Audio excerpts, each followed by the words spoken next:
Father Ovistach Suantraí Íosa, where we're looking at the readings for tomorrow, the 22nd of March, Tuesday of week 3.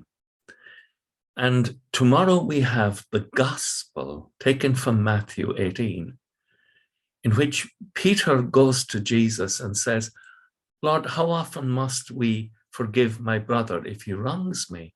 As often as 7 times. Now, Peter is suggesting that 7 is the great number, the full number, the fullness of forgiveness.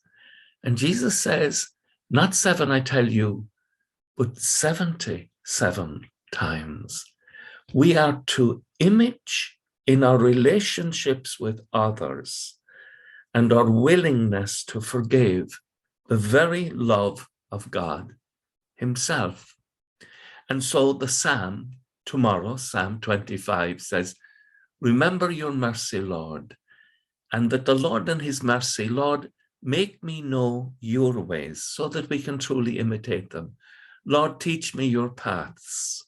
Make me walk in your truth. The faithfulness of God and the mercy of God is the truth. And teach me, for you are God, my Savior. And without you, we have nothing to offer. And we see tomorrow in the prophet Daniel, the first reading, Azariah is in the fires. There is no more desperate place to be. But he prays with confidence from his broken heart. We have at this time no leader, no prophet, no prince, no holocaust, no sacrifice, no oblation, no incense. There's a sense for the people of God that life has truly fallen asunder. They're in exile. And yet, Azariah, with confidence, says, but may the contrite soul, the humble spirit, be acceptable to you. The heart of our faith is that we bring our hearts to God, seeking that he will bring about trust. And he says this wonderful phrase, praise it, since those who put their trust in you will not be disappointed. And now we put our whole heart into following you.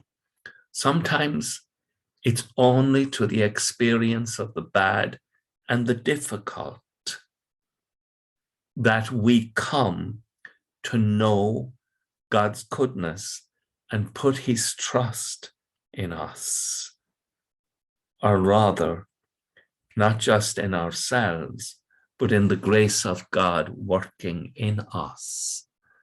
We shall not be disappointed if we rely on the grace of God to transform us. Lord, make me know your ways. Lord, teach me your paths. Make me walk in your truth and teach me, for you are God, my Savior.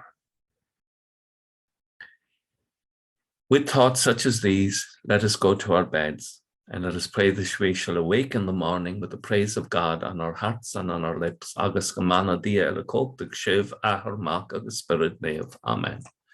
Slán go fóg. Bye for now.